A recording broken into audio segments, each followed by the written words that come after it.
বিসমিল্লাহ ইন্নাল হামদুলিল্লাহ নাহমাদুহু ওয়া নাস্তাইনুহু ওয়া নাস্তাগফিরুহ ওয়া নাউযু বিল্লাহি মিন শুরুরি আনফুসিনা মিন সাইয়্যাতি আমালিনা মাই ইয়াহদিল্লাহু ফালা মুদিল্লা লাহু ওয়া মাই ইউদ্লিল ফালা হাদিয়া লাহু ওয়া আশহাদু আল্লা ইলাহা ইল্লাল্লাহু ওয়াহদাহু লা শারীকা লাহু ওয়া আশহাদু আন্না মুহাম্মাদান আবদুহু ওয়া রাসূলুহু আম্মা বাদ ফাইন্না খায়রাল হাদিসি কিতাবুল্লাহ ওয়া খায়রাল হাদী হাদিয়ু মুহাম্মাদিন সাল্লাল্লাহু আলাইহি ওয়াসাল্লাম ওয়া শাররাল উমুরি মুহদাসাতুহা ওয়া কুল্লু মুহদাসাতিন বিদআহ ওয়া কুল্লু বিদআতিন দালালা ওয়া কুল্লু দালালাতিন ফিন্নার। আসসালামু আলাইকুম ওয়া রাহমাতুল্লাহি ওয়া বারাকাতুহু। আমরা যে চ্যাপ্টারটা পড়তেছিলাম এটার নাম হচ্ছে magnificence of the Quran's aims, legislation and stories. কোরআনের যে লক্ষ্য উদ্দেশ্য মাকাসিদ, সেটার ম্যাগনিফিসেন্স, বিরাটত্ব, মাহাত্ম, মর্যাদা, লেজিসলেশন, যেসব নিয়ম কানুনগুলা কোরআন আমাদের উপর আরোপ করছে বা আমাদেরকে মেনে চলতে বলছে সেগুলা। আর 3 নাম্বারটা হচ্ছে স্টোরিজ, অনেক গল্প করছে। এই গল্পগুলা কিন্তু কথার কথা নাই, গল্প নিয়ে অনেক সমস্যা আছে। সমস্যা আছে বলতে ভালো ভালো বুঝের মানুষ তারাও অনেকে মনে করেন যে এই গল্পগুলা আল্লাহ জাস্ট কতগুলা প্রচলিত গল্প চুজ করছেন আমাদেরকে করার জন্য, কি বলে, আমাদেরকে শিক্ষা দেওয়ার জন্য। এগুলা আসলে সত্যাসত্যের সাথে কোনো সম্পর্ক নাই। এটা কিন্তু অনেক বড় একটা আকীদার ত্রুটি বা ফ্ল। যাই হোক, এটা আমরা আসবো। তো আমরা এই পর্যায়ে যেটা পড়তেছিলাম গতদিন সেটা হলো যে ইসের ব্যাপারে, doing justice to women and freeing them from the oppression of pre Islamic ignorance. ইসলাম পূর্বক জাহিলিয়ত থেকে তাদেরকে ফ্রি করা, কোরআন কিভাবে করছে, ইসলাম কিভাবে করছে, এবং ডুইং জাস্টিস টু ওমেন। এখানে 6টা শেষ করছি আমরা। এই জায়গাটায় যেটা আছে ইনহেরিটের কথায় বোধহয় আমরা শেষ করছিলাম গতদিন, যে গ্যারান্টি করে কোরআন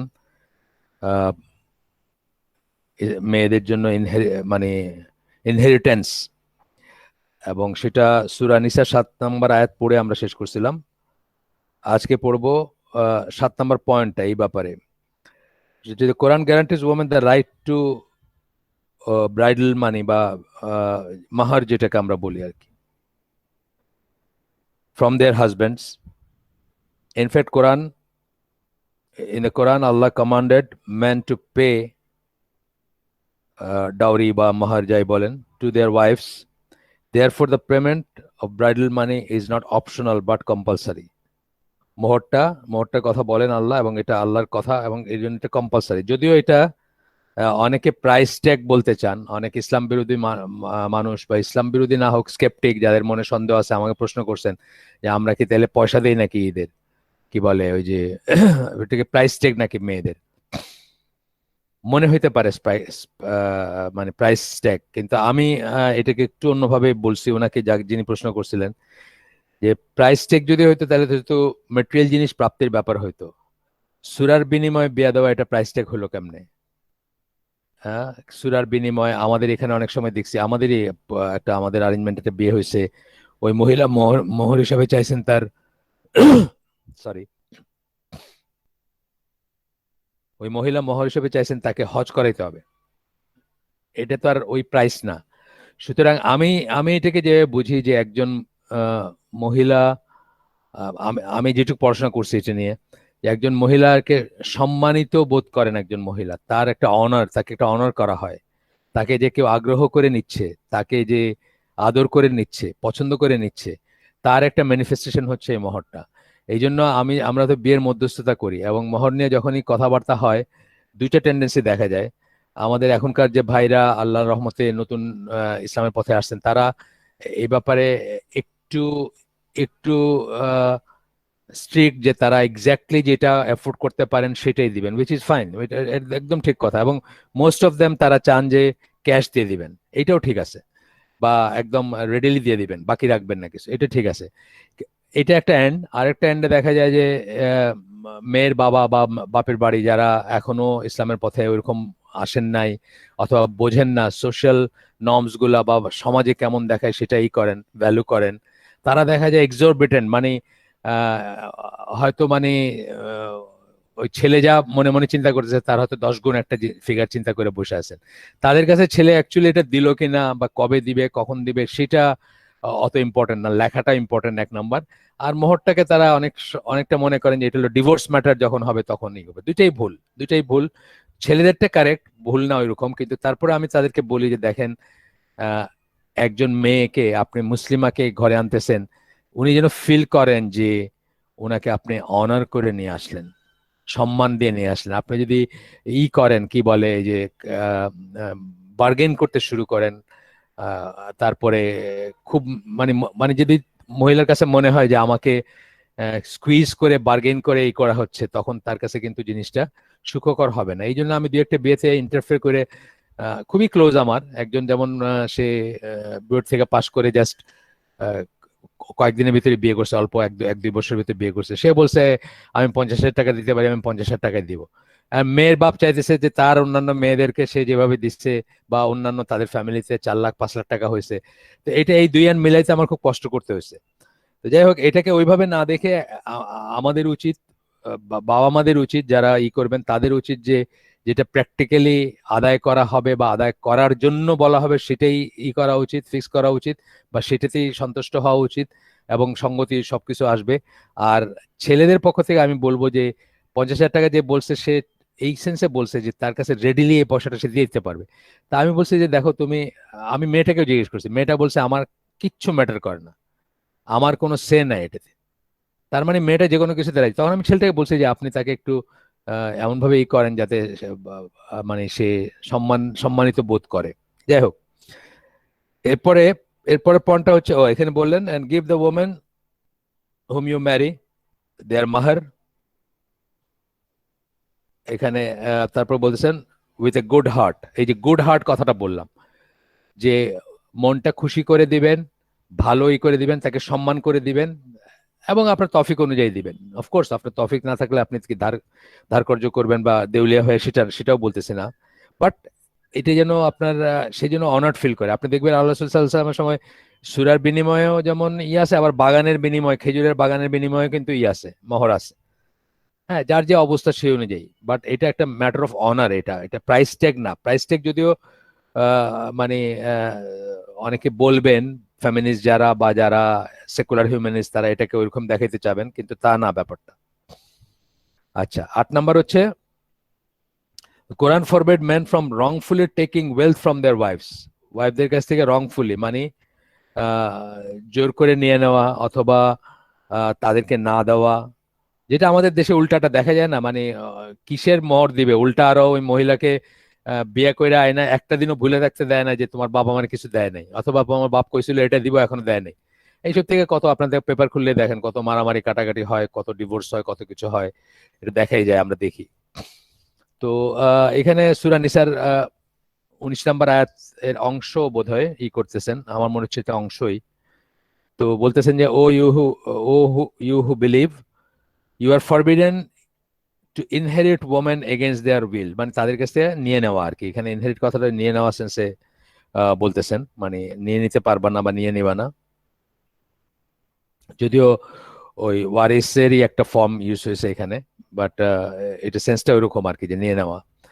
আচ্ছা, এরপরে আরো একটা আয়াত করতেছেন, সেটা হচ্ছে সূরা নিসারই 19 নাম্বার বললেন, এখন 20 নাম্বার আয়াত। But if you intend to replace a wife by another and you have given one of them কান্টার মানে বলতেছেন যে অফ গোল্ড ব্র্যাকেটে, এটা একটা বড় অ্যামাউন্ট আর কি, অনেক বড় অ্যামাউন্টের কিছু দিয়ে থাকো, অ্যাজ বাহার, take not the least bit of it back, এর থেকে কিছু ফেরত নিও না, নিতে না করতেছেন, ফেরত নিবেন না যদি দিয়ে থাকেন। would you take it wrongfully without a right and with manifest sin? তোমার এটা ফিরায় নেওয়ার রাইট নাই, তুমি কি সেটা নিয়ে নিবা? একটা পাপ পাপ করেও নিয়ে নিবা? আচ্ছা, এখানে একটু ছোট্ট কথা, সবাই এখানে আমরা কেউ বিয়ে করছি, কেউ করব, বা কেউ ইয়াং যারা, আমি তাদের কথা বলতেছি। আমাদের তো যুগ যুগ পার হয়ে গেছে। যাই হোক, যেটা এখানে একটা বোঝার ব্যাপার আছে, আমরা ইভেন ইসলামী সার্কেলে দেখছি যে যখন বনিবনা হচ্ছে না, তখন মেয়েটাকে মানে কর্নার করা হয়, প্রেশারাইজ করা হয়, সে যেন ডিভোর্স চায়। এটা আমি তো এর থেকে অত্যন্ত বড় জুলুম মনে করি। চাইতেছে ছেলেটা যে এই বিয়ে ভেঙে যাক বা চলে যাক মেয়েটা, কিন্তু তাকে এমনভাবে অত্যাচার করবে, এমনভাবে টর্চার করবে যাতে মেয়েটা যেন বলে যে আমি চাই, তাহলে অনাদায়ী মোহরানাটা দিতে হবে না, বা মোহরানা নিয়ে একটা বার্গেন চলবে। এটা আল্লাহর সাথে একটা ফন্দি করা মনে করি আমি।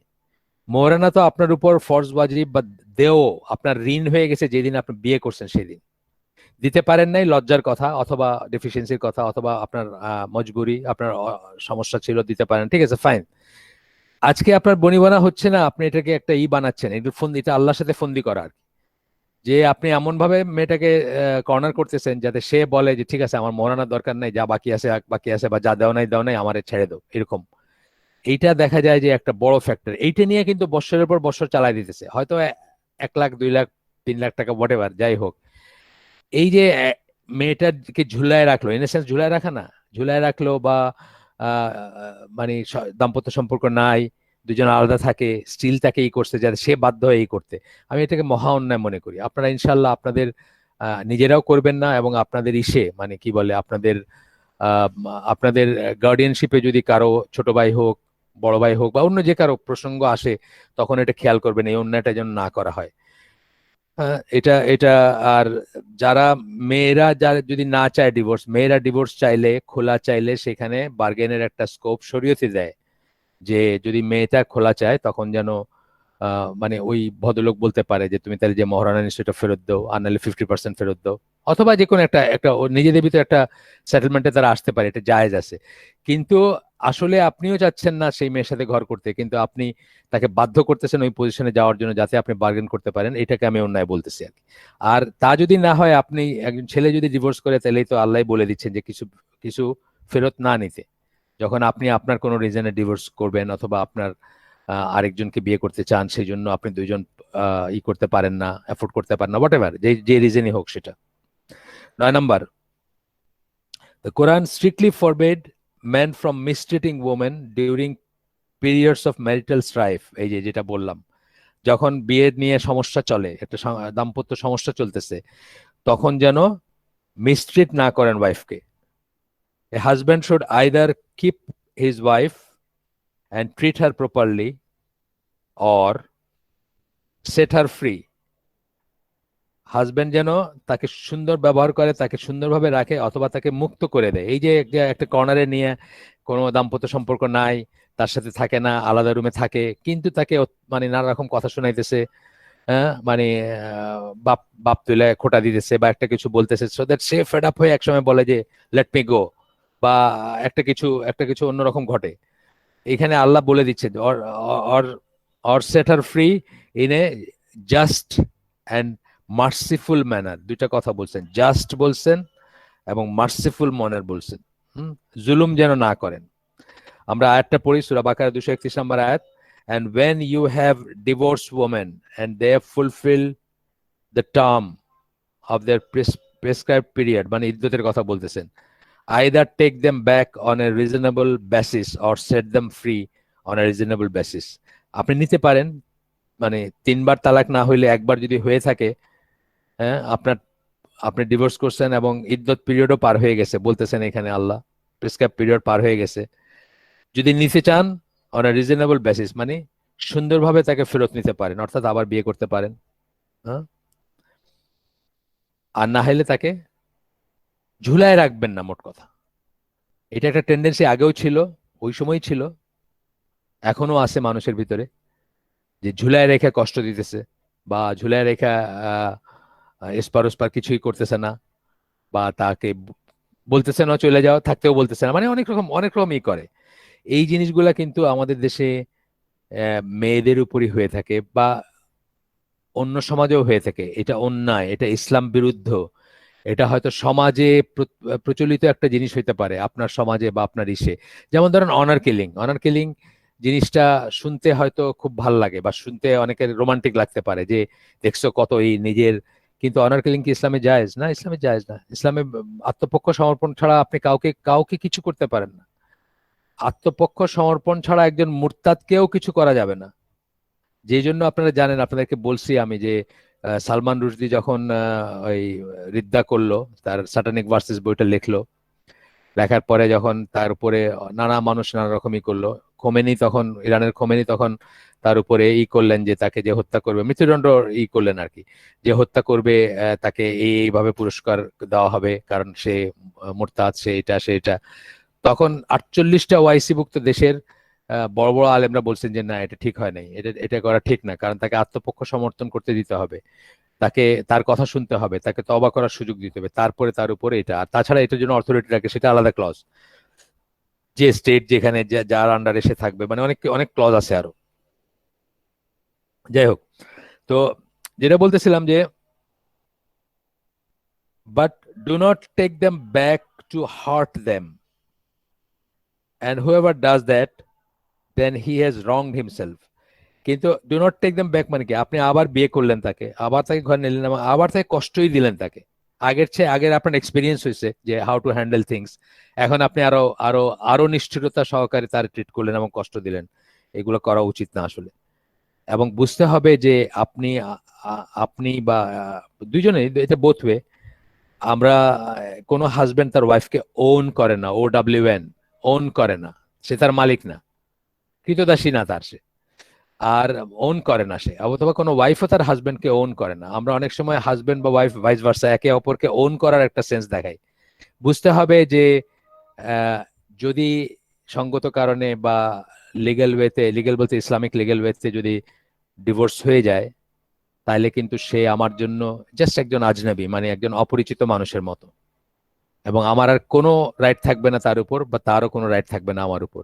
সুতরাং একটা লিমিটেড ইসের জন্য দুনিয়ার সবকিছুকে আমরা এভাবে দেখব, মুসলিমরা দুনিয়ার সব নিয়ামতকেই এভাবে দেখব, ওয়াইফকে, বাচ্চাকে, সম্পদকে, টাকাকে, পয়সাকে, ক্ষমতাকে, সবকিছুকে দেখবো যে আল্লাহ তালা আপনার কাছে একটা ট্রাস্ট রাখছেন for limited period of time.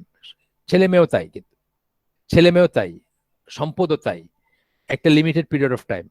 এই লিমিটেড পিরিয়ডটা সম্পদের বেলায় হয়তো আপনার মৃত্যু পর্যন্ত, ওয়াইফের বেলায় যতদিন সে আপনার কাছে ম্যারিড আছে ততদিন পর্যন্ত, সন্তানের বেলায় হয়তো সে প্রাপ্তবয়স্ক হওয়া পর্যন্ত, বা মেয়েকে আরেকখানে বিয়ে দিলেন সেই পর্যন্ত, মানে ইত্যাদি ইত্যাদি আর কি। মানে কোনোটাই আপনি ওন করেন না এই সেন্সে যে এটা আমার চিরস্থায়ী, আমার হ্যাঁ চিরস্থায়ী, আমার চিরস্থায়ী বাবুর কোনো ব্যাপার নাই। আচ্ছা, এই দুনিয়াটাই চিরস্থায়ী না, এবং আপনি এবং আপনার যা আছে কোনো কিছু চিরস্থায়ী না, কোনো অ্যারেঞ্জমেন্টই চিরস্থায়ী না। এইভাবে দেখলে কষ্টটাও কম লাগবে, যে কোনো কিছুতে কষ্ট কম লাগবে। যেমন একটা একটা বিয়ে কাজ করলো না, তখন আপনি এটাকে প্র্যাগম্যাটিক ইসে দেখতে পারবেন, প্র্যাকটিক্যাল ইসে দেখতে পারবেন যে আমি তো এটার এই ওয়াইফের মালিক না, বা আমি ওন করি না তাকে, তার একটা লাইফ আছে, মেবি তার লাইফটা সে আরেক রকম চায়, আমার একটা লাইফ আছে, আমারটা আমি একরকম চাই। মিললো না, আচ্ছা ঠিক আছে, মিলে নাই, আমরা ট্রাই করছি, মিলে নাই, এখন আমরা আল্লাহ প্রদত্ত যে সলিউশন আছে সেটার দিকে যাব। এই ওন করার সেন্সটা না আসলে কিন্তু দেখতেন যে অনেক কিছু আমরা করতে পারতাম যেটা আমরা এখন করতে পারি না। এই ওন করার ব্যাপারটা যদি না থাকতো ভিতরে, যেমন ধরেন আহ সম্পূর্ণ জায়েজ হওয়া সত্ত্বেও 90%, 95% বা 99% বাংলাদেশি ওয়াইফরা হাজবেন্ডের সেকেন্ড বিয়েটা কল্পনাও করতে পারেন না, দুঃস্বপ্নেও ভাবতে পারেন না। তার কারণ হচ্ছে তারা মনে করেন যে তারা তো ওন করেন, হাজবেন্ড এবং হাজবেন্ডের যা আছে সবকিছু তো ওন করেন, সবকিছু তার। এই জন্য তারা কল্পনাও করতে পারেন না। আর কল্পনা করতে পারেন নাই দেখাই অবিচার ব্যবিচার গুলো সমাজে হচ্ছে। তারা তাদের হাজবেন্ডকে আরেকজন ওয়াইফের সাথে শেয়ার করতে পারেন না। 5-6 বছর আগের কথা বলতেছে না, না আরো আগের কথা, বোধ আরো আগের কথা, একটা স্ট্যাটিস্টিক্স, 16 লক্ষ মেয়ে এগেনস্টে কোনো ছেলে নাই বাংলাদেশে তখন। আর এরপরে তো ভূমধ্যসাগরে কত ডুইবা মরছে, কত গিয়া আপনার ওই কি বলে লিবিয়াতে মরছে, কত গিয়া আসতে পারতেছে না আমেরিকায়, 30 বছর ধরে ইলিগেল ইমিগ্রেন্ট হয়ে বসে আছে। মানে এইগুলো তো আছেই হিসাব। 16 লক্ষ তখনই ছিল, এখন কত বলেন? এই মেয়েরা কোথায় যাবে? এই মেয়েরা কি করতেছে? কোনোদিন চিন্তা হয়েছে আপনাদের যে এরা কি করতেছে, এরা কেমনে বাঁচতেছে, এরা কিভাবে দিন কাটাচ্ছে? ডেফিনেটলি হারামের ভিতরে আছে, হারাম হারাম বি আর হারাম সির ভিতর আছে। সো এগুলো খুব গভীরভাবে চিন্তা করার কথা। আপনার বক্তৃতা, আপনার ওয়াজ, আপনার খুতবা কোনো কিছু কোনো কাজে লাগবে না যদি এই জায়গাগুলো ঠিক না হয়। এবং এই জন্য ইসলামে এটার এত ইম্পর্টেন্স দেওয়া হয়েছে, অলওয়েজ দেওয়া হয়েছে, এখনো দেওয়া হচ্ছে। যাই হোক, আমরা আগাই একটু। তো এরপরে বলতেছেন, 9 নম্বর আমরা শেষ করছি, 10 নম্বরটা বলতেছেন, the Quran exhorts men to be generous to their wives even after they become divorced. Generous, তারা যেন উদার হয়, তারা যেন এইগুলা করে, কি বলে, তাদেরকে ভালোভাবে ট্রিট করে, সুন্দরভাবে ট্রিট করবে, এমনকি ডিভোর্স হওয়ার পরেও। This means he should give her A reasonable amount of money, all the while taking into consideration both his means and circumstances. আপনার আপনার তৌফিক, আপনার কি আছে, আপনার কি বলে সামর্থ্য কতটুকু আছে সেটা চিন্তা করে, এবং আপনার অবস্থাটা কি, কোন কোন অবস্থায় আপনি করতেছেন তাকে, বা ডিভোর্স করতেছেন, সেটা চিন্তা করে রিজনেবলি তাকে, আমি যদি কম্পেনসেট শব্দটা ইউজ করি, রিজনেবলি তাকে টাকা পয়সা দেওয়া উচিত, যাতে সে দুস্থ না হয়ে যায়, যাতে সে অসহায় না হয়ে যায়, যাতে সে অন্যের মুখাপেক্ষী না হয়ে যায়, এইসব চিন্তাগুলো করা উচিত। আচ্ছা, অ্যান্ড আর ভালনারেবল পজিশন, এবং সে যে ভালনারেবল হয়ে গেল, যেমন ধরো তার বাবা মা আছে, তার বাবা মা খুব প্রতিপত্তিশালী বাবা ফ্যামিলি, এবং সে খুব ভালো ফ্যামিলি থেকে আসছে, অনেক বড় ইসের থেকে আসছে, ঠিক আছে, ফাইন, এটা এক ধরনের পজিশন। আরেকটা হচ্ছে তার তিন তিন কুলে কেউ নাই, এটা কিন্তু আরেকটা পজিশন। তিন কুলে তার কেউ নাই, এটা আরেকটা পজিশন। তো এগুলা আপনি বাধ্য হচ্ছেন, কোনো কারণবশত আপনি বাধ্য হয়েছেন কিছু, হয়তো মানে বা যিনি হাজবেন্ড তিনি কোনো কারণবশত মানে তাকে ডিভোর্সে যাইতে হয়েছে, কিন্তু আপনি বুঝতেছেন যে উনি খুব অসহায়, ওনার তিন কুলে কেউ নাই, উনি জাস্ট কালকে থেকে রাস্তায় দাঁড়াবেন আর কি, এরকম অবস্থা। তখন আপনার উচিত, আপনার আটমোস্ট চেষ্টা করা উচিত, আপনার যেটুকু আল্লাহ তৌফিক দিচ্ছেন সেই অনুযায়ী তাকে মানে ভালোভাবে ট্রিট করার, এবং তাকে কম্পেনসেট কথাটা যদি আমি ইউজ করতে পারি, যদিও এখানে এটা করার মানে অ্যাপ্লিকেবল কিনা আমি শিওর না, সেটা করার। এটা সূরা বাকারার 241 নম্বর আয়াতে আল্লাহ বলতেছেন, and for divorced women maintenance should be provided on a reasonable scale, this is duly on মুত্তাকুন। যারা পায়াস তাদের জন্য এটা ডিউ আর কি, তাদের করা উচিত। সূরা বাকারার 241 নম্বর আয়াতে আল্লাহ বলতেছেন। আরেক জায়গায় বলতেছেন 33 নম্বর সূরা, সূরা আহজাব 49 নম্বর আয়াতে আল্লাহ বলতেছেন, so give them a present and set them free. Present বলতেছেন কেন? এটা দিতে আসলে আপনি বাধ্য না, এটা দিতে বাধ্য না, বা এটা বেঁধে দেন নাই আল্লাহ যে such and such so much দিবা। একটা তো মরান এগুলো তো আছে, এগুলো তো আগেই সেটেল হয়ে যাওয়ার কথা, কিন্তু তারপরে আপনি যখন ডিভোর্স করলেন বা করতেছেন, তখন যেন আপনি রিজনেবল একটা অ্যামাউন্ট দেন, রিজনেবল একটা অ্যামাউন্ট প্রেজেন্ট দেন আর কি, present and set them free, divorce in a handsome manner. ডিভোর্সটাও সুন্দর করে করলেন। আল্লাহ আগে কি বলছেন? মুত্তাকুন বলছেন। আর আমরা ইহসানের কথা জানি যে হায়েস্ট লেভেল অফ অ্যাচিভমেন্ট ইসলামে, তাই না? মানে এলিভেশন, আপনি সবচেয়ে উৎকর্ষ লাভ করলেন দিনে, মানে আপনি মুহসিন, বা আপনার ইহসান আছে আপনার ভিতরে। এবং সেই ইহসানের পয়েন্ট অফ ভিউ থেকে আমরা কি বলতেছি যে আল্লাহ কি বলতেছেন? Handsome manner. তা আমরা ইহসানের একটা ডেফিনেশন কি পড়ছি? Doing things beautifully for the sake of Allah. সবকিছু আপনি আল্লাহর জন্য সুন্দর করে করবেন, ইহসানের একটা ডেফিনেশন পড়ছি আমরা। সো আপনি এই কাজটাও সুন্দর করে, ইভেন তো ডিভোর্স করতেছেন, এটা হয়তো একটা বিয়োগান্তক ঘটনা বা একটা কিন্তু তারপরে আপনি সুন্দর করে করবেন। আমার দেশে দেখা যায় এইরকম যখন ম্যারিটাল যখন ডিভোর্সের পর্যায়ে যায়, তখন তার যেন অনওয়ার্ড আর কোনো কিছু না হইতে পারে, সেইগুলোরও ব্যবস্থা করে যারা মানে প্রতিপত্তিশালী পুরুষ যারা, তারা পারলে সেটার ব্যবস্থা করে যে অনওয়ার্ড যেন ওই মহিলার কোনোদিন কোথাও বিয়ে না হয়, কোথাও যেন যাইতে না পারে, গেলেও যেন ট্রাবলড হয়, ইত্যাদি, দেখে নিবো এরকম একটা ব্যাপার। না, এগুলা এগুলা ইসলামে নাই, ছিল না। এগুলা থেকে আমরা মুক্ত হব। এগুলা আমাদের কি বলবো, প্যারোকিয়াল, কমিউনাল এবং সোশ্যালি, আমরা যেহেতু হিন্দু থেকে মুসলমান হয়েছি, তো মেয়েদেরকে সেবা দাসী দাসী হিসাবে চিন্তা করার একটা টেন্ডেন্সি আছে। মেয়েরা একবার বিয়েতে ট্র্যাপ, মানে সে বিধবা হোক, ডিভোর্স কি যাই হোক, তারে আপনি লাথি মেরা রাস্তায় বাইর করে দিল, সে আরেক জায়গায় বিয়ে বইতে পারবে না, এটার কোনো স্কোপই ছিল না। এখনকার ইসে সেকুলার রাজের কথা অবশ্য অন্য, কিন্তু সেকুলার রাজ তো আবার হিন্দুত্বের দিকে যাইতেছে, আবার হয়তো সেই পুরান জায়গায় ফিরে যাবে আর কি। যাই হোক, সেটা তাদের ব্যাপার, আমার হেডেক না, বলতেছি যে আমরা আমাদের মাইন্ডসেটটা কোথা থেকে পাইছি। আচ্ছা, তো Quran granted pregnant women, divorce pregnant women spend, granted pregnant divorce women spending money. যদি আপনার ওয়াইফ প্রেগনেন্ট থাকে, তাহলে তার উপর আপনাকে খরচ করতে হবে ডিভোর্স করলেও। অ্যাড্রেসিং হাজব্যান্ডস হু ডিভোর্স দেয়ার ওয়াইফস, আল্লাহ বলতেছেন সূরা 65 নম্বর সূরা তালাক 6 নম্বর আয়াত, and if they are pregnant then spend on them till they deliver. Delivery আপনার, এই সন্তানটা আপনার, সুতরাং ডেলিভারি পর্যন্ত খরচ করবেন তার জন্য যত কিছু লাগে, আল্ট্রাসাউন্ড করবে, হসপিটাল যাবে, মেডিকেল যাবে, যা কিছু লাগে সবকিছু। তো এটা মানে এটা আপনার উপর আল্লাহ মানে অব্লিগেটরি করে দিচ্ছেন টিল দ্য ডেলিভারি পর্যন্ত। আপনাকে আমি সবাইকে রিকোয়েস্ট করবো, স্পেশালি যারা সবাই এখানে হয় ম্যারিড নাহলে বিয়ে করবেন আর কি, যাই হোক, তাফসিরা সাদি, পিডিএফ পাওয়া যায়, চাইলে আমার কাছ থেকে নিয়ে চাই পিডিএফ এর লিঙ্ক, যদি আপনারা না পান। 10 খণ্ডই পাওয়া যায় এখন, 10 খণ্ড বাইরে 10 খণ্ডের পিডিএফ পাওয়া যায়। তো এটা ওই সূরা তালাক 65 নম্বর সূরা, এই তফসিরটা পড়বেন। এই তফসিরটা আমি পড়ে অনেক কিছু শিখছি। তাফসিরা সাদির থেকে এই তফসিরটা পড়ছি যখন, আমি অনেক কিছু শিখছি। এবং আমি আপনাদেরকে অনেক সময় বলছি, আমার হালাকাগুলো যারা কখনো অ্যাটেন্ড করছেন বা করেন তাদেরকে আমি বলছি যে এই আমার একটা রিয়েলাইজেশন হচ্ছে যে দুইটা কাজ যেটা মুসলিমরা রাগের বশবর্তী হয়ে, ইমোশনের বশবর্তী হয়ে বা মানে উত্তেজনা বশত করে থাকে, একটা হচ্ছে জিহাদে অংশগ্রহণ বা জিহাদের কথা চিন্তা করা, আর একটা হচ্ছে ডিভোর্স বা ডিভোর্সের কথা চিন্তা করা।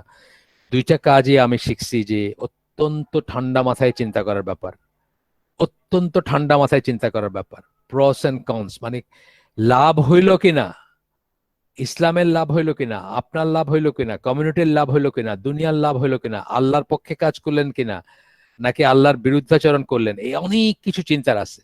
এই তালাক সুরার যে তাফসিরটা তাফসিরা সাদিতে আছে, এটা আপনারা ঠান্ডা মাথায় পড়ে দেখবেন যে কিভাবে তালাক হওয়া উচিত এবং তালাক কত ইমোশনলেস একটা জিনিস। অথচ আমাদের দেশের হয়তো 99% তালাক হয় বেসড অন ইমোশন। রাগ হোক, দুঃখ হোক, সন্দেহ হোক, মানে প্রত্যেকটা হচ্ছে ইমোশনাল ফেজেস আর কি, সেটার উপরে তালাক হয়। আচ্ছা, গেল। 12 নম্বর হচ্ছে regarding a women who breastfeeds a baby she had with her divorced husband, হাজবেন্ডের সাথে ডিভোর্স হয়ে গেছে কিন্তু তার বাচ্চাকে সে দুধ খাওয়াচ্ছে এখনো ডিভোর্সের পরে।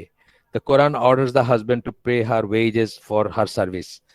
দুইটা যেটা ওয়েট নার্স বা অন্য কেউ করতে পারতেন, এটাও জায়েজ আছে। অন্যর কাছে আপনার ওয়াইফ বাচ্চা পালতে পারে না বা তার কোনো সমস্যা আছে, আপনি একটা ওয়েট নার্সের কাছে দিতে পারেন বাচ্চা, এটা তো জায়েজ আছে, সে পালতে পারে। সেখানে যেরকম আপনি একটা মেনটেনেন্স দিতেন বা টাকা পয়সা একটা ডিল করতে পারতেন, এখানেও কিন্তু আপনি সেটা করতে পারেন। এটা হচ্ছে ইসলামের নর্মস। যাই হোক, আমি আপনাকে বললাম যে মানে এটা হচ্ছে ইসলামের নর্ম। তো এখানে সূরা আবারও তালাকের 6 নম্বর আয়াতটাই কোট করতেছেন, regarding a women who breastfeeds a baby she had with her divorce husband, বললেন যে এটা আয়াতটা এখন বলতেছেন, then if they give suck to the children, মানে দুধ পান করায় যদি, ইসলামী ভাষা হচ্ছে রদা। আচ্ছা, তো যদি দুধ পান করায়, গিভ দেম দেয়ার ডিউ পেমেন্ট, যেটা ডিউ হওয়া উচিত সেটা ডিপেন্ড করবে কিসের উপর, আপনার সঙ্গতির উপর, সেই মহিলার স্ট্যাটাসের উপরে, বা আরো আর কি অন্যান্য সোশিও ইকোনমিক ব্যাপার আসবে এখানে। আচ্ছা, এরপরে বলতেছেন, in short it is patently clear that no religion or religious book gives women anywhere near the quantity and quality of rights that Quran gives to women। এটা কিন্তু কথার কথা না, এটা আমাদের কিন্তু অ্যাপোলজিটিক না। এটা মনে করেন না যে আমরা ওয়েস্টার্ন অ্যাটাকের মানে আন্ডারে আইসা আমরা অ্যাপোলজিটিক কি করছেন না, এটা আমরা বুক ফুলায় বলবো। এটা এটা এটা চ্যালেঞ্জ করতেছেন উনি। এটা আপনি আপনি go go go back to any religious scripture, আপনি নিজে খুলে দেখেন। এটা কিন্তু অ্যাপোলজিটিক কোনো ব্যাপার না, এটা এটা কাচুমাচু করে বলার কোনো ব্যাপার না, এটা হাকিকত। আপনি দিছেন কিনা সেটা অন্য জিনিস। কোরআন বলছে বোনকে সম্পদ দিতে হবে, বাংলাদেশে কেউ দেয় না। বাংলাদেশে আমি মানে কি বলবো, কত জায়গা থেকে আমি আমি পাইছি যে এই রিপোর্ট পাইছি যে দেয় না বাংলাদেশে। মানে ভালো ভালো ফ্যামিলি, শিক্ষায় দীক্ষায় ভালো, অন্য দিক দিয়ে সব দিক দিয়ে খুব উন্নত, অন্য দিকে সব দিক দিয়ে খুব প্রোগ্রেসিভ, কিন্তু বন্ডে দেওয়ার বেলায় না আর কি। তো কত জানি আমরা এরকম, মানে আমি আপনাকে মানে মানে সময় সুযোগ হইলে হয়তো 50টা কেস বলতে পারবো, মানে ফার্স্ট হ্যান্ড কেস বলতে পারবো যে দিচ্ছে না বোনকে। আচ্ছা, তো বলতেছেন যে কোন রিলিজিয়াস এসে কোয়ালিটি এবং কোয়ান্টিটি বলছেন, কোয়ান্টিটিও বলছেন, কোয়ালিটিও বলছেন। এটা বিতর্কের ঊর্ধ্বে, এটা কোনো বিতর্কের ব্যাপার না। এবং আমরা, আপনারা জানেন যে আমরা ইনশাআল্লাহ আল্লাহ যেটাকে বলছেন সেটা অন্য কে কি বললো এটাতে আসে যায় না। আল্লাহ যেটাকে করছেন আমরা সব সময় গলাটা বড় করে বলে যাব, ব্যাকফুটে যাব না কখনো। গলাটা বড় করে বলে যাব যে আল্লাহ এটা দিছেন বা আল্লাহ এই এই দিছেন। যেমন আমি যেটা বলি যে আয়েশা রাদিয়াল্লাহু আনহা 6 বছর বয়সে এঙ্গেজ হয়েছেন, 9 বছর বয়সে রসুলের ঘরে আসছেন। এই কথাতে আমরা কোনোদিন ব্যাকফুটে যাব না। এইটাই আল্লাহর বিধান, এটাই আল্লাহ পারমিট করছেন, এটাই ইসলাম পারমিট করছে, এটা রাসূল সাল্লাল্লাহু আলাইহি ওয়াসাল্লাম করছেন। এখানে আমাদের কোনো আমাদের তার মানে আমি বলতেছি যে প্রত্যেকের মেয়েকে 9 বছর বয়সে বিয়ে দিয়ে দেন, এটা কিন্তু বলি নাই আমি। পার্সন টু পার্সন এটা ভ্যারি করবে। একজনকে হয়তো 29 বছরেও বিয়ে দিলে সে ঘর সামলাতে পারবে না, আরো জনকে 9 বছরে বিয়ে দিলেই সে রেডি ফর আপনারা দেখেন না ওয়েস্টার্ন ওয়ার্ল্ডে 9 বছরে মা হয়েছে, 10 বছরে মা হয়েছে, এগুলো তো পেপারে আসে। এগুলা আসলে তখন এগুলাকে অ্যাক্সিডেন্ট বলে বা কি বলবে মানে অনাকাঙ্ক্ষিত বলে। কিন্তু এইটা বলে না যে এই এই বাচ্চাটা বা এই মেয়েটা বা এই তখন biologically physically was ready to become a mother. সেটা পার্সন টু পার্সন ভ্যারি করবে, পার্সন টু পার্সন। কেউ বলতেছে না 9 বছর বয়সে সবাইকে বিয়ে দিয়ে দেন, কিন্তু অ্যাকনোলেজ করবেন যে কেউ কেউ 9 বছর বয়সে বিয়ের যোগ্য হইতেও পারে। যেমন 10 বছর বয়সে সাহাবীর বিয়ে হয়েছে, 11 বছর বয়সে বাপ হয়েছেন, তারপর উনি গভর্নর হয়েছেন। এটা আপনাদের বলছি একটা ঘটনা। হ্যাঁ, উনি এরকম ছিলেন। আরেকজন 10 কেন, আরেকজন 30-এও তার বিয়ের যোগ্যতা হয় না বা সে সংসার করতে পারবে এরকম যোগ্যতা হয় না। এবং দুইটাতে আমরা কোনোটাই বলতেছি না যে কোনোটাই ইসের বাইরে, তা বলতেছি না। সবকটাই ঠিক আছে, সবকটাই হয়তো আপনার মানে আহ, ক্ষেত্র বিশেষে একটা এক একটা এক এক রকম হবে, পার্সন টু পার্সন ভ্যারি করবে। আচ্ছা, এরপরে বলছে manmade laws strip women of the dignity and either distort their nature by forcing them to assume male characteristics. Manmade law, মানুষের যে আছে, তারা প্রথমেই যেটা হত্যা করে সেটা হচ্ছে ফেমিনিনিটিকে হত্যা করে। ফেমিনিনিটি বলে একটা কথা আছে। আমি একবার ফিলিপিন্সে গেছি, বেশ আগের কথা, অনেক বছর আগের কথা। তো আমাদের গার্ড ওই পিস্তল নিয়ে গার্ড বসে থাকতো। এটা হলো ইসে আপনার ওই যে ইলিগান মানে সাউদার্ন ফিলিপিন, তখন ওই ইনসার্জেন্সি চলতেছে, মুসলিম সেপারেটিস্ট যারা তারা করতেছেন। তো সে আমাকে এইবার যে লাইট কথাবার্তা আর কি বলতেছে যে বেড়াইছো নাকি, এখানে তো সব মুসলমান তোমার ধর্মের মানুষ বা এটা ওটা। তারপরে বলে যে মুসলমান মেয়েরা খুব সুন্দর হয়। আমি বললাম কেন?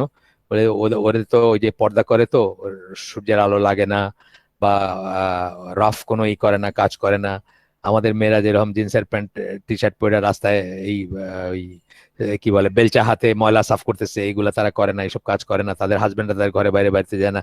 মানে বুঝলাম যে সে বলতেছে যে এরা এরা স্পেশাল বা এরা তো এই যে জিনিসটা বললাম যে একটা একটা মেয়ে, সে প্রথমত তার উপার্জনের কোনো দায় দায়িত্ব নাই। আব্দুল্লাহ আবু সাইদ একবার আমি জানি না ওনার ওনার ইসলামিক আহ, ছিল কিনা, জ্ঞান ছিল কিনা, উনি একবার টিভিতে কোন একটা এসে বলছেন যে আমাকে যদি আরেকবার জন্ম দেওয়া হইতো আর চয়েস দেওয়া হইতো যে আমি কি হইতে চাই, আমি একটা সুন্দরী মেয়ে মানুষ হইতে চাইতাম। তাইলে আমার আর কোনো কিছু নিয়ে আহ ভাবনার কিছু থাকতো না। মানে আমার আমার কি আছে না আছে, মানে আমার আমার নিজেকে নিয়ে কোনো ভাবনা নাই। আমি সুন্দরী, বাস আমার একটা ভালো বিয়ে হইতো আর বাকিটা আমি, মানে আমার খুব ডিমান্ড থাকতো আর বাকিটা করতাম, মানে জীবনটা আরামে কাটাইতাম, হাইসা খেলা, কোনো রেসপন্সিবিলিটি রাইট ছাড়া, এরকম ছিল আর কি, মানে এই কথা। কিন্তু আসলে একটু চিন্তা করলে বলা যায় উনি বলতে পারতেন যে আমি একটা মুসলিম, আদর্শ মুসলিম ঘরের বউ হইতে চাই, মানে ওই হিসাবে জন্ম নিতে চাই। যদি আরেকবার করা হয়, সুন্দরী মেয়ে না হয়, ওটাও বলতে পারতেন।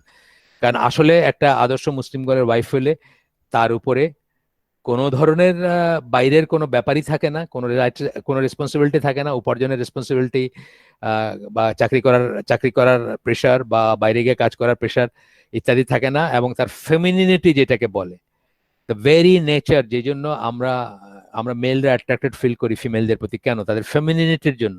সেটাকেই কিন্তু আমরা এই রাইটের নামে আর ইনকিলাবের নামে বা কি বলবো মানে ওমেন লিভের নামে কিন্তু সেটাকে নষ্ট করে দিচ্ছে। এবং সেটাকে নষ্ট করারই ফলশ্রুতিতে কিন্তু আলটিমেটলি লেসবিয়ানিজম, হোমোসেক্সুয়ালিটি, এগুলো কিন্তু সব অফশুট, সব কিন্তু ওই ডিস্টরশন থেকেই কিন্তু আলটিমেটলি অফশুট অফশুট হচ্ছে, মানে ওইটারই শাখা প্রশাখা গজাচ্ছে। আচ্ছা, তো বলতেছেন যে by forcing them to assume male characteristics, তাকে জোর করা হচ্ছে। আমি একদিন ক্যালিফোর্নিয়াতে আমরা 2টা পোর্টে যাইতাম আপনার কন্টেনার জাহাজে শেষের দিকে আমার চাকরি জীবনের শেষ কয়েক বছর। তো একটা ছিল সেন্ট পেড্রো যে পোর্টটা, এটা লং বিচে। এটা ইসের এটা আর কি আমার জাহাজের উল্টাই একটা একটা ক্যাফেটেরিয়া টাইপের আছে। ওইখানে আপনার এই ফোনের মেশিন আছে, ফোনের আছে 2-3টা বুথ আছে, কফি আছে, চা আছে, আপনি ওই স্লট মেশিনে চকলেট কফি চা যে খাবার খাবে আর কি। তো আমি ওইখানে ফোন করতেছি আর দেখতেছি যে একটা একটা করে ট্রাক আসে। আপনি জানেন তো কন্টেনার জাহাজগুলো কি হয়, মানে একটা লাইন করে আসে, এসে ওই স্প্রেডার যেটাকে বলে, যেটা আপনার ক্রেন, ওটার নিচে দাঁড়ায়।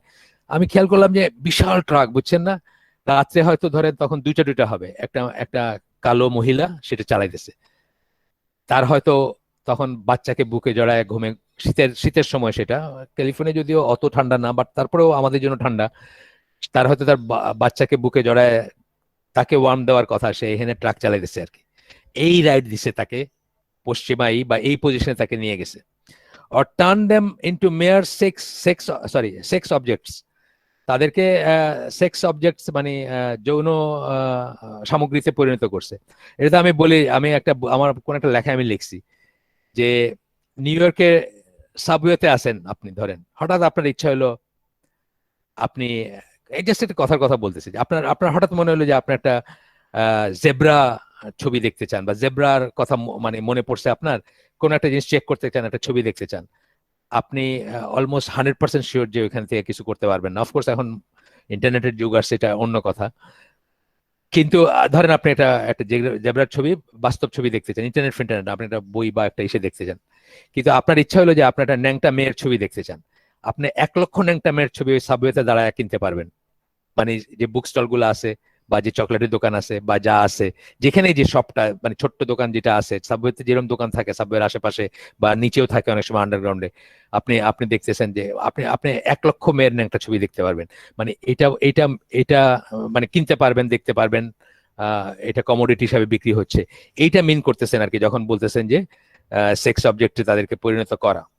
তারপরে বলতেছেন যে ওরিয়েন্টালিস্ট যারা গত কয়েক শত বছরে ওরিয়েন্টালিস্ট প্রাচ্য বিশেষজ্ঞ যারা, যাদেরকে আমরা বলি, যারা ইসলাম নিয়ে, মূলত প্রাচ্য বললেও আসলে ইসলাম নিয়ে তাদের কাজ, ইসলামকে ডিমিন করা, ইসলামকে ছোট করা, ইসলামের ছিদ্র অন্বেষণ করা, এগুলা যাদের কাজ আর কি বলতে পারেন। এর ভিতরে এক্সেপশনালি হয়তো 1-2 জন আছেন যারা ইসলামের প্রতি খুব সহানুভূতিশীল ছিলেন ওরিয়েন্টালিস্ট হওয়ার পরেও, 1-2 জন কিছু জার্মানি আছেন আর অথবা অন্য, কিন্তু বেশিরভাগের তাদের হচ্ছে যে ইসলামকে কি করে ডিমিন করা যায়, ছোট করা যায়, ক্রিশ্চিয়ানিটির কাছে ছোট করা যায়, বা খ্রিস্টান জনগোষ্ঠীর কাছে দেখানো যায় যে না, ইসলাম ইজ নট দ্যাট গ্রেট, তোমরা যে পাগলের মতো মুসলমান হতে চাইতেছো, বা ইত্যাদি ইত্যাদি। যাই হোক, তো বলতেছেন যে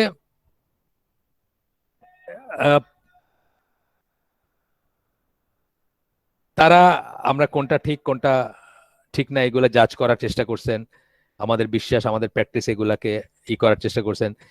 এখানে বলছেন without a doubt Muslim scholars need to study, analyse and write about western civilisation in the same way. অত্যন্ত ইম্পর্টেন্ট একটা কথা, আমাদেরও তাদের সম্বন্ধে জানা উচিত এবং ভালো করে জানা উচিত।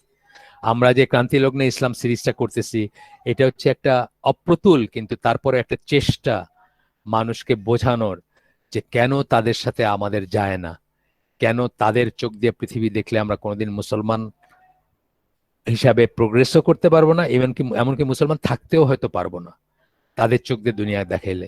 এটা আপনারা, আমার নিজের বইলা, I am not drumming my own drums, সেটা না।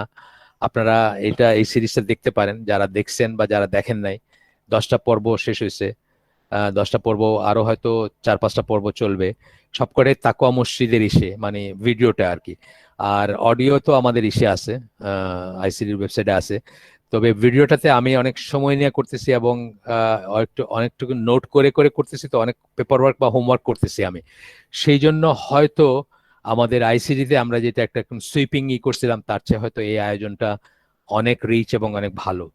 আপনারা দেখতে পারেন, যদিও আমরা মানে আমরা ভিডিও করি না আইসিডির অ্যারেঞ্জমেন্টে, বাট এটা ইরা করছেন, তাকওয়া মসজিদ শর্ত সাপেক্ষে করছেন। দেখতে পারেন আপনারা, সিলেটে তাকওয়া মসজিদ আর কি, এটা খোঁজ দিলেই, সার্চ দিলেই পাবেন, ক্রান্তি লংলে ইসলাম নামে সার্চ দিলেই 1 থেকে 10 পর্ব পর্যন্ত অলরেডি লাগানো আছে। ইনশাল্লাহ আপনারা দেখবেন, ফ্যামিলি নিয়ে দেখবেন। কারণ আমাদের অনেক সময় দেখা যায় যে একটা ফ্যামিলির 2 জন, মা বাবা 2 জনের ভিতরে একজন বলতেছেন বাংলা মিডিয়াম একটা স্কুলে দাও, না ইংলিশ মিডিয়াম একটা স্কুলে দাও। হ্যাঁ, মানে এই যে জিনিসটা নিয়ে চলতেছে। কালকে আমাদের এক ভাই, আমাদের একটা ছোট্ট ফোরাম আছে সবুজ উদ্যোগের, ওইখানে একজন পাকিস্তানি ডাক্তারের পোস্ট করছেন। উনি যে কথাগুলো বলছেন তার 90% কথা আমরা বলি, এসসিডির সাথে যারা যুক্ত আছে তারা বলি। আমরা কেন বাংলা মিডিয়াম ইনসিস্ট করি, কেন বাংলা মিডিয়াম ব্যাং করি, সেটা ওই ভিডিওটা দেখলেও বুঝবেন। উনিও বলতেছেন একই কথা, যে সে মাদার টাঙ্গে চিন্তা করবে, ওইখানে সেই হবে, তারপরে সে অন্য ল্যাঙ্গুয়েজ শিখবে, সেটা অন্য কথা। কিন্তু ইংলিশ মিডিয়াম স্কুল বা ওই রকমের ইংলিশ টার্মস ইউজ করা, এগুলার বিরোধিতা করছেন বা এগুলার এগেনস্টে কথা বলছেন। তো আপনারাও এটা দেখতে, উর্দুতে, যদিও উর্দু যারা বুঝেন তারা দেখতে পারেন। গেল। তো এখানে বলতেছেন যে আমাদেরও উচিত সেটা করা। হ্যাঁ, আমরা ওয়েস্টার্ন সিভিলাইজেশনের লেখালেখি পড়াশোনা খুব একটা নাই। আহ, আমি যেটা পড়তেছি ক্রান্তিলগ্ন ইসলাম, এটা ইসলামের ক্রস রুটস থেকে পড়তেছি। এটা তো মোহাম্মদ আসাদ, উনি তো ওয়েস্টার্ন সিভিলাইজেশনেরই লোক, উনি ওইখান থেকে দেখছেন ওই পয়েন্ট অফ ভিউ থেকে। কিন্তু আমাদেরও কন্টেম্পোরারি স্কলার যারা, তাদের ভিতরেও বেশ কিছু, আমাদের স্কলাররা লিখবেন কই থেকে, ওরা তো দিওয়ানা, কেমনে করে পশ্চিমে যাওয়া যায়, কেমনে করে ওইখানে থাকা যায়। লাথি মেয়েরাও যারা আছে তাদেরকে বাইর করতে পারবে না কেউ। আমাদের মানে ইস্টার্ন ওয়ার্ল্ড থেকে গিয়ে যারা ওয়েস্টে সেটেল করছেন, তাদেরকে ওই পশ্চিমা দেশ যদি লাথি মেরেও বলে যে যা বাইর হয়ে যায়, তারপরেও বাইর করতে পারবে না। মানে এতই তারা ওখানে তৃপ্তি পান আর কি। মানে সো মাচ সো দ্যাট, মানে একজনের দেখলাম গত রমাদানে, ঈদুল ফিতরের আগে পিছে, তো বলতেছে যে আমার মসজিদে একজন আইসা 2 বস্তা গম রেখে গেছে। আমি গম দিয়ে কি করব ভাই, লন্ডনে, ইংল্যান্ডে বা ব্রিটেনে? এখানে কারে গম দিব আমি? এখন কি আর সেই যুগ আছে? এখানে পয়সা দিলে আমি পয়সাটাকেই করতে পারতাম। মানে কিভাবে মানুষের টুইস্টিং আসে। মদিনায় পড়াশোনা করা ভদ্রলোক, কিন্তু উনি ওইখান থেকে সরে গিয়ে বলতেছেন যে এখানে ইজতিহাদ অ্যাপ্লাই করতে হবে, এবং যেহেতু ওটা করার জায়গা নাই আপনার, আহ, কি বলে, যেখানে ডিস্ট্রিবিউট করার নাই বা সুযোগ নাই বা অবকাশ কম সেখানে। তা আমি আর কিছু বলি নাই, কারণ উনি তো অনেক বড় মানুষ, ওনার এগেনস্টে বলার কিছু নাই, আমার বলা মানায় না বা না। কিন্তু আমি মনে মনে চিন্তা করলাম যে কিভাবে আপনার, মানে তারপরে ওইখানে থাকতে হবে আর কি, মানে ওইখানে থাকাটার বিনিময়ে যত কিছু টুইস্ট করে, এটা বললে না, এই যে এখন তো 6 গ্রেড থেকে ওরা গে লেসবিয়ানের উপরে রীতিমতো ট্রেনিং দিবে বাচ্চাদের ইংল্যান্ডে। তারপরে ওইখানে থাকতে হবে, তারপরে ওইখানে থাকতে হবে, এবং মানে খেদাই দিতে চাইলেও খেদবো না আমরা আর কি, এরকম একটা ভাব ভাব। যাই হোক, এরপরে হচ্ছে যে বলতেছেন যে if a group of Muslim scholars embark upon such a task, I am certain that they will, আচ্ছা যাই হোক, তারা বুঝবে, তারা করবে, মানে তারা এটাকে রিফিউট করতে পারবে false notion that the western system of law has given women an unprecedented level of freedom, rights and dignity। কেউ যদি কাজে লাগে তারা ইজিলি এটাকে দেখাতে পারবে, প্রমাণ করতে পারবে। যাই হোক, এটা বলতেছেন উনি। তারপরে বলতেছেন যে the percentage of single mother's in the West, কি দেখবেন আপনি, মানে তারা কি দিচ্ছে তাদেরকে।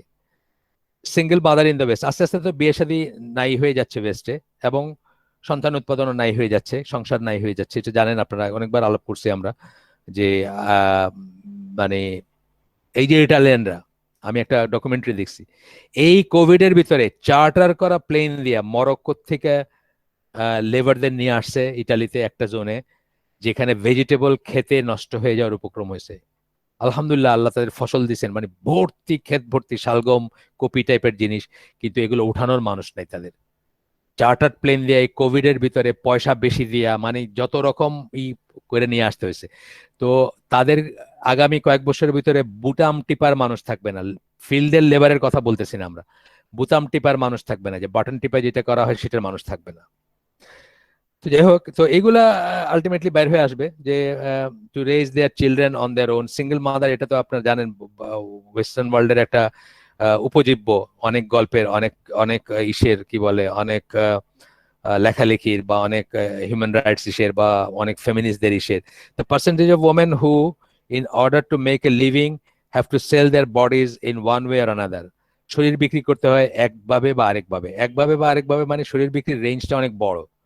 প্রস্টিটিউশনটাই আমাদের মাথায় পয়লা আসে, প্রস্টিটিউশন ছাড়াও অন্য আছে। ছবি, ন্যাংটা ছবির পোজ দেওয়া, এটা শরীর বিক্রি করা, এটা এক ধরনের প্রস্টিটিউশন। এছাড়া আমি নিজে পড়ছি যে ক্যালিফোর্নিয়ার কোন একটা নাম করা ইউনিভার্সিটি, আমি ভুলে গেছি, স্ট্যানফোর্ড হোক অথবা বার্কলি হোক বা ওই ধরনের কোনো জায়গায়, একটা মেয়ে লেখছে যে তাকে এই উপরে উঠার সিঁড়ি অতিক্রম করতে গিয়ে বোন মেরো বিক্রি করতে হয়েছে। ওই যে যাদের ক্যান্সার হয় বা ইসের, তাদের জন্য বোন মেরো কিনে, অত্যন্ত কষ্টকর এক্সপিরিয়েন্স নাকি, সিরিঞ্জ ঢুকাইয়া ওই জীবন্ত অবস্থায় বোন ম্যারো বাইর করা হয়, মানে মজ্জা যেটাকে আমরা বলি। তো সেটা বিক্রি করতে হয়েছে পড়াশোনার জন্য। কেন? তাকে নিজের ক্যারিয়ার নিজের করতে হবে, নিজের খাওয়া নিজের প্রডিউস করতে হবে, বা নিজের চাকরি নিজের করতে হবে, নিজের ভরণ পোষণ নিজের করতে হবে, এমনকি বিয়ে করলেও তাই করতে হবে, বা সে করবে, করাটাই পছন্দ করবে, এন্ড সো অন। আচ্ছা, তো সেল আবার আমি আপনাদেরকে, যারা আমাকে চিনেন, আমি অনেকবার ফিলিপিন্স নিছেন আল্লাহ আমাকে। তো একবার আমি ওই যে ফিলিপিন্সের ম্যানিলা ইউনিভার্সিটি বা ওইসব জায়গাগুলোতে গেছিলাম, তখন আমাকে যারা আমার মানে গাইড ছিল আমার লোকাল, তারা বললো যে সবচেয়ে বড় হোর জয়েন্ট হচ্ছে ম্যানিলা ইউনিভার্সিটির চারিদিকে যে হোটেলগুলো আছে, রেস্টুরেন্টগুলো আছে, ওগুলো হচ্ছে প্রস্টিটিউশনের সবচেয়ে বড় হাব। বলতেছে যে কেন, যে এখানে যারা পড়ে তারা উপরে ওঠার সিঁড়ি, মানে সাধারণত তো ফিলিপিন্সের অর্থনৈতিক অবস্থা আমাদের অবস্থায়, তো আমাদের আমাদের মতোই আর কি অবস্থা, কোন সেন্সে আমাদের মতো, যে ধনী গরিবের ভিতর ফারাকটা অনেক বেশি, এবং মেয়েরা ওইখানে একটু একটু যেটা আর কি মানে সোকল প্রোগ্রেসিভ, এবং মেয়েরা করতে পারে না হেন কোনো কাজ নেই, সারা দুনিয়ার নাচ গান ক্যাবারে আর কি বলে স্ট্রিপটিসের ইন্ডাস্ট্রি চলতেছে ফিলিপিনো মেয়েদের দিয়ে, আপনি খোঁজ নিলে জানবেন। তো যাই হোক, সেখানে মানে ডিসেন্ট লিভিং এর জন্য একটা ইউনিভার্সিটি ডিগ্রি হইলে খুব ভালো হয়। সেই ডিগ্রি অর্জন করতে গিয়ে তারা পার্ট টাইম প্রস্টিটিউশনে যুক্ত হইতে মানে মাইন্ড করে না, বা এটাই নর্মস আর কি ওইখানে। তো আমাকে বলতেছিল যে ম্যানিলা ইউনিভার্সিটির চারিদিকে হচ্ছে সবচেয়ে বড় প্রস্টিটিউশনের হাব আর কি। তো যাই হোক, এরপরে ওয়ান ওয়ে আর আদার বলতেছেন, the number of women who are raped each year, and most importantly the percentage of western women who suffer from extreme levels of depression। এই যে ডিপ্রেশনের কথা বলতেছেন, এটা তো একটা ডিজিজ আমাদের দেশে, এটা এখনো এইভাবে আসেনি, আসবে অতি অতি অতি মানে মানে খুব কাছে কাছেই কোনো একদিন আসবে ডিপ্রেশন, কিন্তু এখনো ওই পর্যায়ে যায় নাই ডিপ্রেশনটা। হ্যাঁ, আপনারা জানেন যে আমি বলছি হয়তো আপনাদেরকে, যে ইংল্যান্ডে ছেলেরা স্মোকিং অনেকাংশে ছেড়ে দিছে, কিন্তু আপনার স্মোকার হয়তো দেখবেন, আমি স্ট্যাটিস্টিক্স এক্স্যাক্টলি বলতে পারবো না এই মুহূর্তের, হয়তো দেখবেন যে 4 জন স্মোকারের ভিতর 3 জন মেয়ে। তার কারণ হচ্ছে তারা খুব ইনসিকিউর ফিল করে, এই যে এই সমস্ত কারণগুলা। একটা বিয়ে তাদেরকে কিছু দেয় না, একটা বিয়ে তাদের কোনো গ্যারান্টি নাই। আমার মনে আছে অনেক বছর আগের কথা, ধরেন হয়তো 30 ইয়ার্স হবে, বা 25 ইয়ার্স হবে, 30 ইয়ার্সও হতে পারে। লিন্ডা রনস্ট্যাড বলে একজন গায়িকা ছিলেন, কান্ট্রি ওয়েস্টার্ন মিউজিকের গায়িকা, এশিয়ার আপনার আমেরিকান আমেরিকান পেপারে দেখছি আমি বা ওইখানে। উনি একজন হাজবেন্ডের সাথে, বা ওনার হাজবেন্ড একজন ওয়াইফের সাথে 40 বছর কাটাইছেন without divorce, without being divorced. এইটার জন্য পেপার টেপারে ওনাদেরকে মানে সেলিব্রেট করে, মানে ওনাদেরকে কংগ্রেচুলেট কইরা এই কইরা, মানে পারলে মুকুট পরায় দেয় আর কি। এত এত সাংঘাতিক এই ঘটনা। আমাদের দেশে তো ঘরে ঘরে আছে 40-50 বছর কাটায় দেওয়া মানুষ। অত আমি যতদূর জানি আমার আশেপাশে তো ওইরকম কাউকে দেখি না যারা টায়ার্ড হয়ে গেছে 40 বছর একসাথে থেকে। আচ্ছা, তো বলতেছেন এই জন্য ডিপ্রেশনই করে, এই যে স্মোকিংটাও কিন্তু as a way of wording depression, অনেকে কিন্তু সেই জন্যই করতে চায়, সেই জন্য আপনার সেই জন্যই করতে চায়, কি বলে ওই সিগারেট বা ড্রাগ এগুলোর দিকে যাইতে চায়। As for the Quran, it does more than simply give rights to women. It provides them with a chance for ultimate happiness. It raises them to a status of true honor and dignity in society. ইসলাম তাদেরকে মানে right দেয়, তাদেরকে সম্মান দেয়। মানে আপনি যে অন্যভাবে চিন্তা করেন, যে একটা লোক তার বউকে অন্য মানুষের সাথে বার্গেন করতে, হাসি ঠাট্টা করতে, ডিল করতে বাধ্য করবে না, এটা ইটসেলফ একটা অনার না? আসলে কিন্তু অনেক বড় অনার, আপনি খেয়াল করে দেখেন, অনেক বড় অনার। আমি চিন্তাই করতে পারি না যে আমার ওয়াইফ কাঁচা বাজারে গিয়া, নিউ মার্কেটের মাছের বাজারটা আমার চোখে ভাসে, যেখানে আমি যাইতাম এককালে অনেক আগে। নিউ মার্কেটের কাঁচা বাজারে দাঁড়ায় মাছ দাম করতেছে মাছ আলার সাথে, কল্পনা করতে পারি না আমার ওয়াইফের, আমি বেঁচে থাকতে আর কি, আর আমি পঙ্গু হয়ে গেলে অন্য কথা।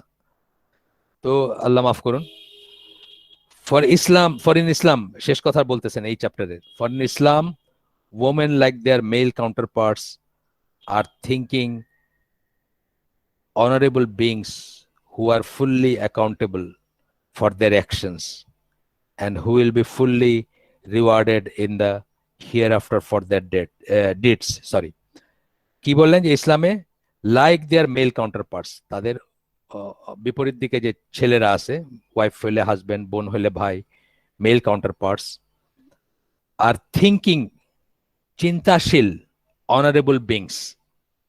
চিন্তাশীল বিংস তারা, চিন্তাশীল বিংস দেখে হুদাইবিয়া সন্ধির পরের ক্রিটিক্যাল অবস্থায় সালামা রসুলকে বলতেছেন, আপনি গিয়ে মাথা নাড়া করেন, কোরবানি দেন বা স্লটার করেন, ইনশাল্লাহ বাকিরা সবাই আপনাকে ফলো করবে এবং টেনশনটা ইজড আপ হয়ে যাবে।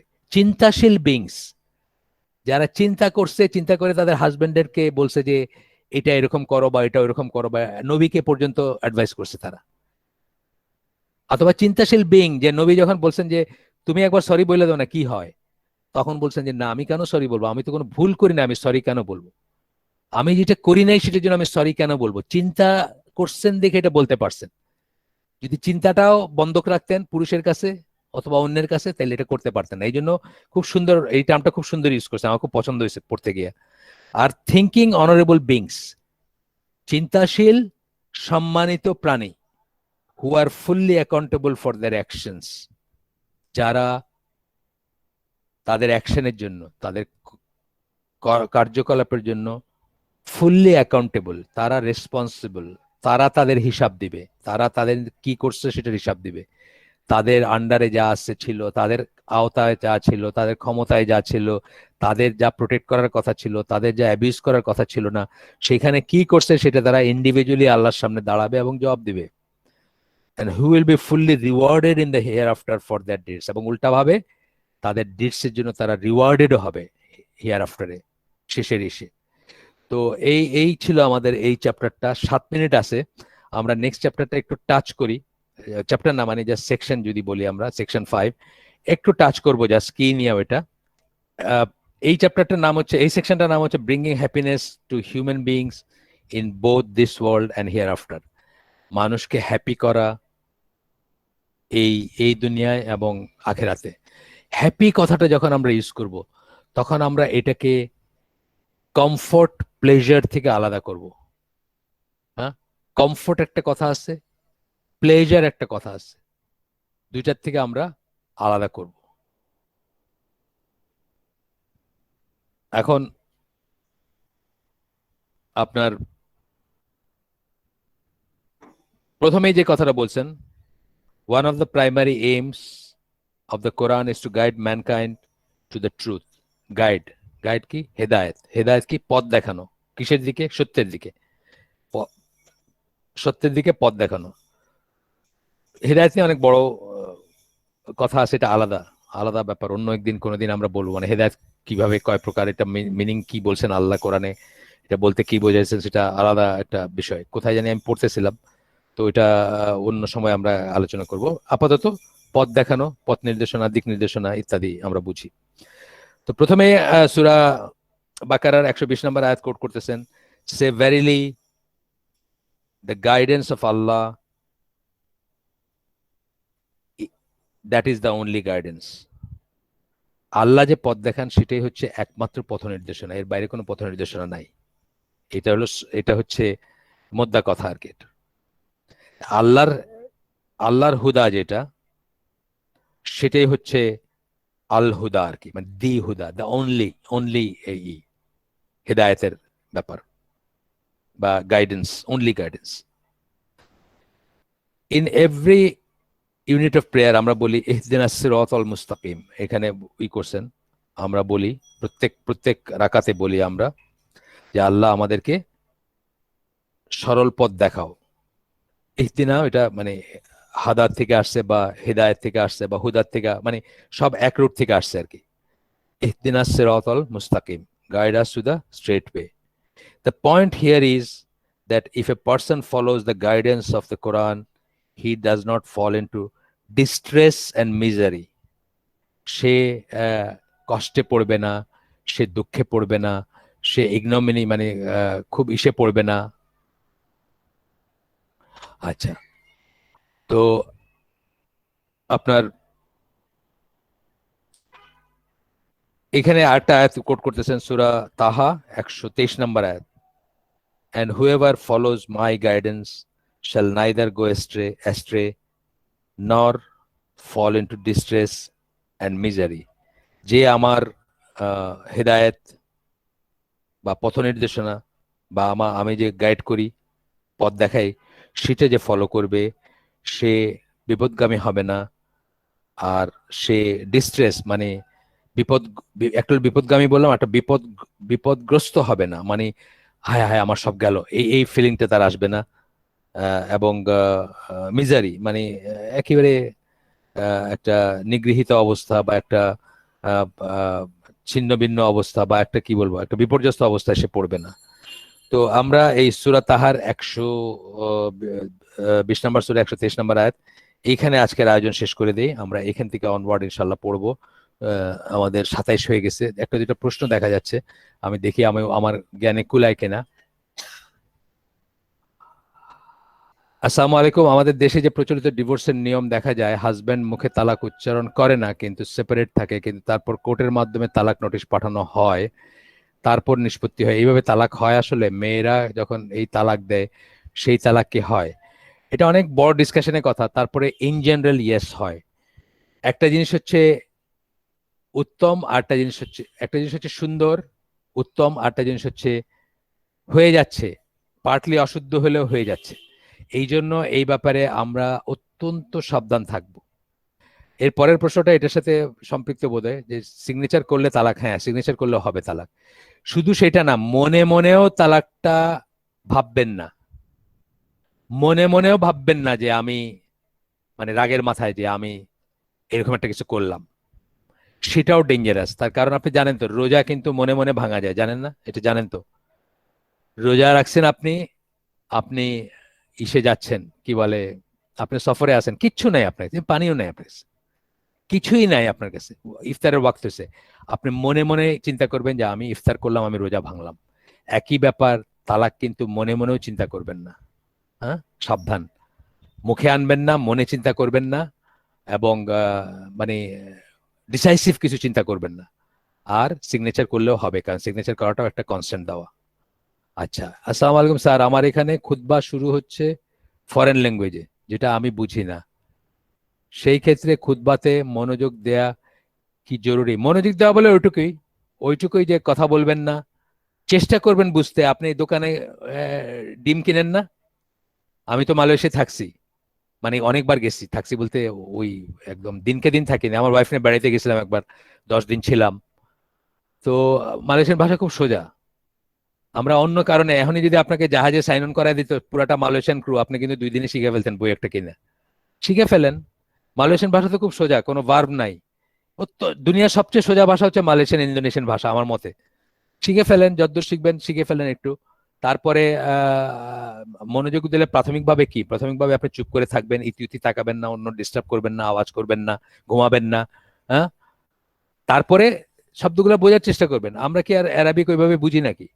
আমরা হয়তো 60-70% বুঝি, তারপরে তো আমরা কান খাড়া করে শুনি, যখন মসজিদের হারামে বা অন্য কোথাও খুতবা দিচ্ছে, কান খাড়া করে শুনি না, চেষ্টা করি বোঝার। আপনি ওইভাবে চেষ্টা করবেন ইনশাআল্লাহ, যতটুকু পারেন, যতটুকু পারেন। ঠিক আছে? কিন্তু আমি মনে করি যে এই কথাটাই আমাদের প্রফেশনালি হইলে আমরা 2 দিনে ল্যাঙ্গুয়েজ শিখে ফেলতাম। প্রফেশন, চাকরি করতে হবে মালয়েশিয়াতে একটা অফিসে, 2 দিনে শিখে ফেলতাম। আমি তো ইন্দোনেশিয়ান, আমার কাছে এখনো বই আছে। ইন্দোনেশিয়ান ক্রু ছিল আমার একটা জাহাজে, সারা জাহাজে ক্যাপ্টেন আর আমি ছিলাম সিঙ্গাপুর অফিস থেকে, মানে ক্যাপ্টেন ছিল মালয়েশিয়ান চাইনিজ আর আমি ছিলাম বাংলাদেশি। সিঙ্গাপুর থেকে এমপ্লয়মেন্ট দিছে আমাদের পুরা জাহাজের। ওইটা একটা একটু সস্তায় চালাইতে চাইতো, ফিডার ভেসেল ছিল, কন্টেনার ভেসেল। আর ক্রু হলো আমার নিচে আর ক্যাপ্টেনের নিচে সব হলো ইন্দোনেশিয়ান। ইন্দোনেশিয়ানের কাছে ইংলিশ একেবারে ক অক্ষর গোমাংস আর কি, এই মার্কা ভাব। তো সেইখানে আমরা শিখে ফেলছি, অন্তত চালায় যাওয়ার মতো শিখে ফেলছি। আর ক্যাপ্টেন তো জানতোই, সে যেহেতু মালয়েশিয়ান চাইনিজ, সে তারটা চালায় নিত। কিন্তু আমি তো বাংলাদেশি মানুষ, কিন্তু আমিও শেষ পর্যন্ত 2-4-5 শব্দ 10 শব্দ করতে করতে তো আমি মানে কাজ চালিয়ে নিতে পারতাম, কিছু ইংলিশ কিছু ইমেলে। আপনি সেভাবে করবেন ইনশাআল্লাহ, শিখে নিবেন। একটু জরুরি ভিত্তিতেই শিখে নেন, খুতবা বোঝার জন্য হইলে অসুবিধা কি আছে? সুবহানাকা আল্লাহুম্মা বিহামদিকা আশহাদু আল্লা ইলাহা ইল্লা আনতা আস্তাগফিরুকা ওয়া আতুবু ইলাইক। আমরা যা শুনলাম তার ভিতরে ভালো কিছু শুনে থাকলে সমস্ত প্রশংসা আল্লাহর, খারাপ কিছু শুনে থাকলে সমস্ত ব্যর্থতা আমার, এবং সেটা শয়তানের তরফ থেকে। যা ভালো শুনলাম আমরা চেষ্টা করব তার কিছুটা হইলেও জীবনে ইমপ্লিমেন্ট করতে। একটা স্টেপ নিলেও আমরা একটা একটা লাভ হইলো আমাদের। আমার লাভ তো আমি বলছি যে আমি কথা বলতেছি, বক বক করতেছি, আল্লাহর জন্য করে থাকলে আমি আল্লাহর কাছে সেটারই পাবো, irrespective of the result outcome. কিন্তু আপনারা কিছু ঘরে নিয়ে যান, কিছু সাথে রাখেন ইনশাআল্লাহ। আসসালামু আলাইকুম ওয়া রাহমাতুল্লাহি ওয়া বারাকাতুহু।